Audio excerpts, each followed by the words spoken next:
The AI really went to great lengths to write her bio. She went all over the place. Everything about this sounds fishy. Okay. If she's real, that's really great. Yeah. I'm trying to think of what questions I can ask to discover if it's a lie or not. Please don't. Okay. AI, don't play no mind games on me. Yeah. Like, AI definitely plays mind games, you guys. Oh, it does. Dude. It does, yes. Hello and welcome to this episode of I Should Have Known, the trivia game show that can't be trusted. Each week, one of our quizmasters will present you with 4 facts about a topic, but one of them is a lie. So this week, I'm your quizmaster, I'm Andi, and I'm going to be doing a Find the Fake episode on Unsung Heroes of Science.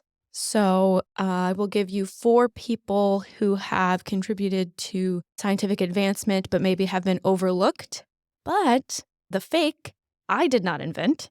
I actually had an AI invent the fake person.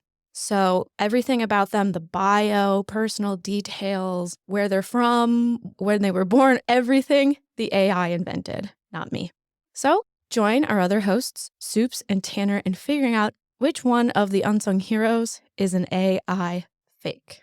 All right. Very cool. So we're digging deeper into the archives of science. And Okay. also on the forefront of science using AI to invent a person. But we need to do our PQQ. Oh, yeah. So our pub quiz question is a question at the top of the show designed to be like one you would get at a pub quiz or bar trivia event. And it's supposed to open up the topic. Okay. While Neil Armstrong and Buzz Aldrin made history in landing on the moon, who was the 3rd member of the Apollo 11 crew who remained in orbit?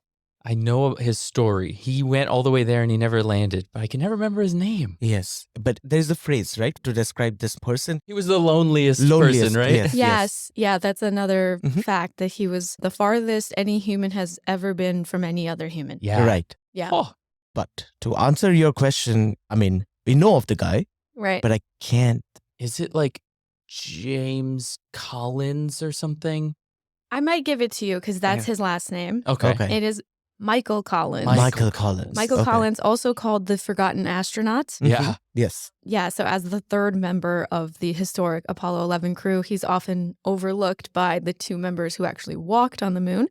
Poor guy. So all the people we talk about today are going to be kind of like him. We're like, Okay. you probably know their contributions to science, but you don't know their name. Yeah. Cool. Let's Okay. find out some different sorts of scientists today. Yeah. And remember, one of these people, an AI invented. Love it. Okay. Let's do it. Yeah. So unsung hero number 1 is Al-Attar, the Arab botanist and illuminator, born in Damascus in 1215. Okay. This is our first hero of science. Damascus. Yeah, so he was born in Damascus, but died in Baghdad because he is one of the famous scientists who studied and taught and produced books at the House of Wisdom, also known as the Great Library of Baghdad. Oh. So Al-Attar is his like anglicized European name. Yeah. Okay. Like many other scientists from the Islamic Golden Age, Mm-hmm. he has a anglicized name. Right. Do you want to know his full name? Yeah. Abu al-Fald Ibrahim ibn Mustafa al-Attar al-Dimashq. Okay. Okay. So al-Attar is a nickname he was given, and it basically means like master of herbs and perfumes. Yes. Oh, okay. Yes. Because attar is a kind of perfume. It's very prevalent in the Middle East, also in South Asia, and you can custom make it, and then you just apply directly on the skin. Oh, Yeah. wow. Yeah. Okay. Very cool. I didn't know that. Nice. So he was the son of a calligrapher and bookmaker. Yeah, you said he was an illuminator. Yeah, so his most famous contribution is this illuminated manuscript. The translation into English is The Comprehensive Book for the Sustenance of the Mind in the Science of Weeds and Medicinal Plants. Okay. I'm not going to try to do it in Arabic. Come on. I cannot. Yeah, so that's the translation of his book. Mm-hmm. And so this book, like many others, was eventually copied and translated and spread throughout Okay. Europe and many other parts of the world. So it was an illuminated manuscript. He actually decorated it himself. So those are these fancy drawings in there. Yeah. Sometimes painted, and there's gold leaf added to them and Mhm. stuff. Yeah. It was basically a visual dictionary. Oh, cool. Okay. Of weeds and herbs. Mhm. Cool. And one of the surviving pages depicts the willow bark. And it follows the doctrine of signatures. I've heard of this. Yes. Yeah, it's where a plant is used for a medical purpose because the plant resembles that part of the body. Yeah, exactly. So the thing with the willow is that he talked about pain relief from willow bark, which actually is real. So salicin is the chemical in willow bark, which is the main chemical component of aspirin. This relieves pain. Yeah. So that was right. Right. The reasoning was not so right.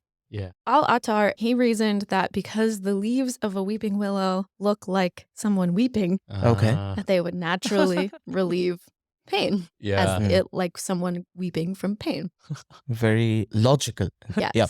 Very interesting. So many of, European inventions or discoveries, there's an earlier Arab or Middle East source, right? This perfectly lines up with that. Do you think an AI made that one up? I don't know. It sounds pretty believable. The Yes. name fits what I would expect. And I like the invention or like the field that he's really. That's kind of interesting. Super cool. Yes, I have a feeling AI might not have created or generated. Yeah. Sounds pretty realistic to me. Yes. Yeah. Yes. But we have 3 others. Yeah. So, okay, let's hear the second one. Yes. Unsung hero number 2, Mary Anning, the English paleontologist, born in Dorset, England in 1799. Okay. I have an idea of where this is going. Yeah. Finding dinosaur bones on the British Isles. Yes. Yeah. Do you want to tell the story? No. Let's hear Mary's story. Yeah. So Mary Anning was born in Dorset, England, which is on the southern coast. Part of it is known as the Jurassic Coast. Maybe you've heard that before. Yeah. So there are big cliffs right on the shore of the sea, and it's called the Jurassic Coast because a lot of fossils from the Jurassic period can be found there. So she and her family, they were quite poor.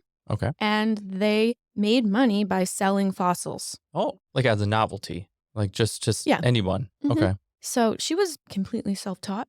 When her father died, she started doing it on her own, and she found the first full fossil of an ichthyosaurus. Oh, it's like a fish dinosaur, Yeah. right? Yeah, it had like a long beak. It's almost dolphin-like, but it was a fish-like dinosaur. And She Okay. found the first one. She found the first full fossil of one. Oh. She also is famous for finding a full fossil of a plesiosaur, which is another water dinosaur, but like a big one, like Nessie. Yeah. If you think Nessie, that's a Loch Ness Monster. plesiosaur. Yeah, the Loch Ness Monster. She Yeah. found the Loch Ness Monster. Okay. Yeah, so she was friendly with a lot of famous scientists of her day. Mm-hmm. She was very rarely credited for her work. Technically, she was not a professional because women weren't allowed into the Geological Society of London. Wow.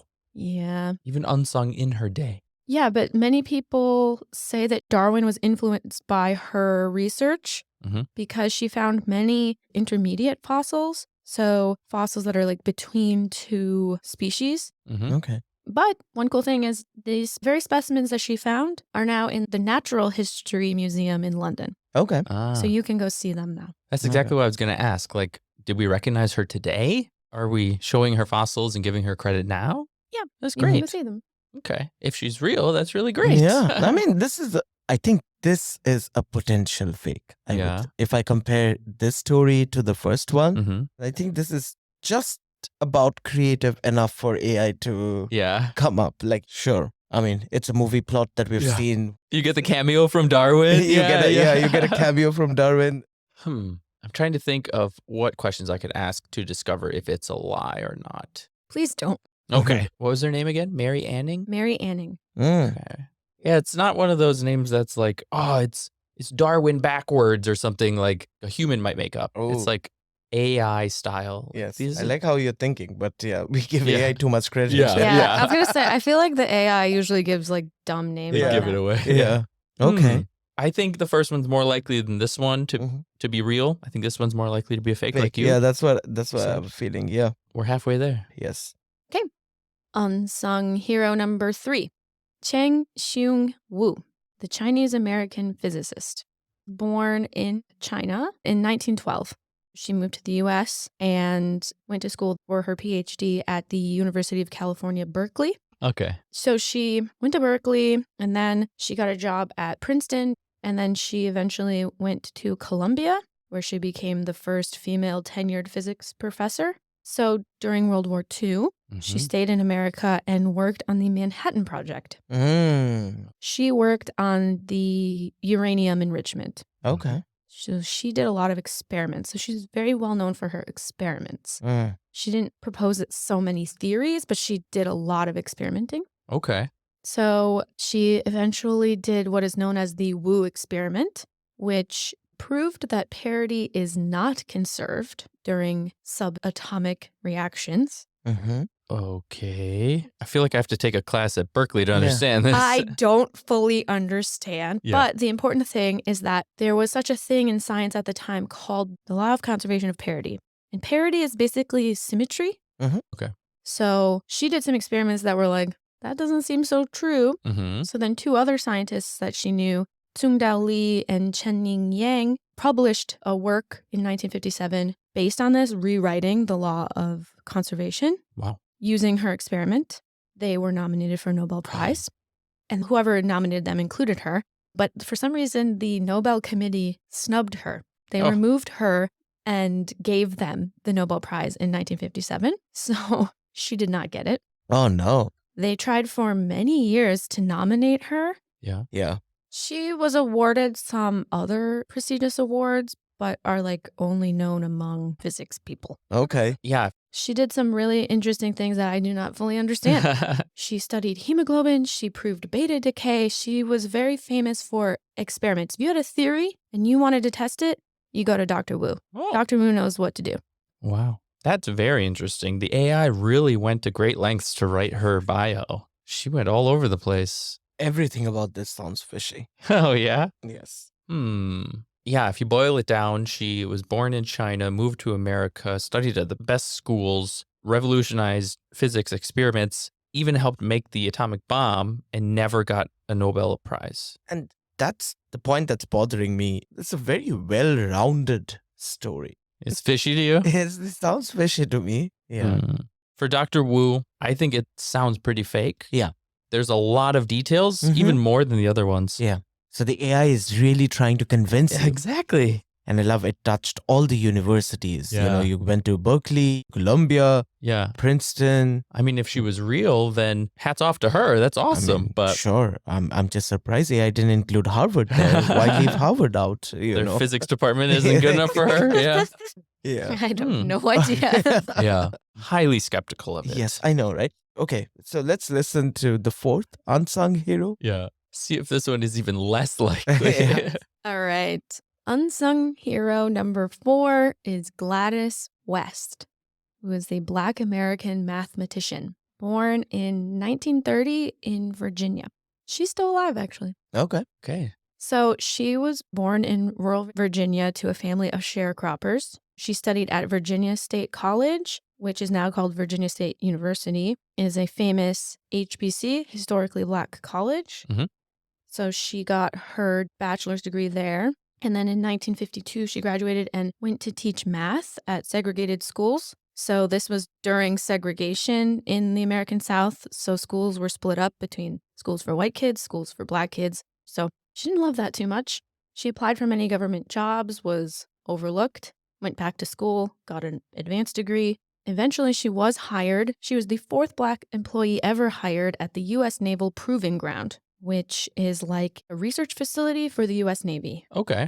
It's where they do experiments and research? Yeah. Okay. So she programmed computers to do math equations instead of doing them by hand. And she worked on a project called CSAT, C as in S-E-A, as in the ocean. And using a bunch of calculations and programming computers and a bunch of stuff I don't understand, they figured out that it is possible to get a satellite to take accurate ocean data. Okay. That eventually became GeoSat. which on that project, she figured out how to include in her calculations things like gravity, tides, and other elements in order to calculate the orbits of satellites. Oh, So then, if you know the exact orbit of the satellite based on the data, what you can do is draw an accurate geoid. which is? So a geoid is the exact shape of the Earth, Yeah. Okay. including all of the mountains and ridges and all Ah. of the different elevation, Okay. which is still used today in GPS. Mhm. So global Oh. positioning, they used the research that she did to do that. Okay. So she's known, and maybe you've heard of the Hidden Figures. Yeah. Yeah, I heard of that movie. Well, Based on a book? Yes. it's not based just a on movie people. or a book, Mhm. but it's a nickname for many scientists, particularly Black women, who contributed to science and math, Yes. but were overlooked. Mhm. She was finally formally recognized for her contribution to GPS in 2018. Mhm. Oh, wow. Took them a while. Yeah. So this seems believable. Yeah, seems very Like, believable. yes. Much more believable. Yeah. Hmm. I don't think AI created. So many This- of the details sound so concrete, and that makes it easy to believe, but I'm very inclined to believe this one. Yes. Me too. If it did turn out to be an AI generated one, then I guess it's playing on our Knowledge idea. Yeah, like- of that, like these things happen, but this is not the person you were thinking Yeah. about. Could be. But AI, don't play no mind games on me. Yeah. Like AI definitely plays mind games, you guys. Like, Oh, it does. dude. it does. Yes. Okay, so we've got 4 unsung heroes, but now we have to guess. Which one is made up by an AI? Yeah. Do you want to repeat the names of those unsung heroes? Sure.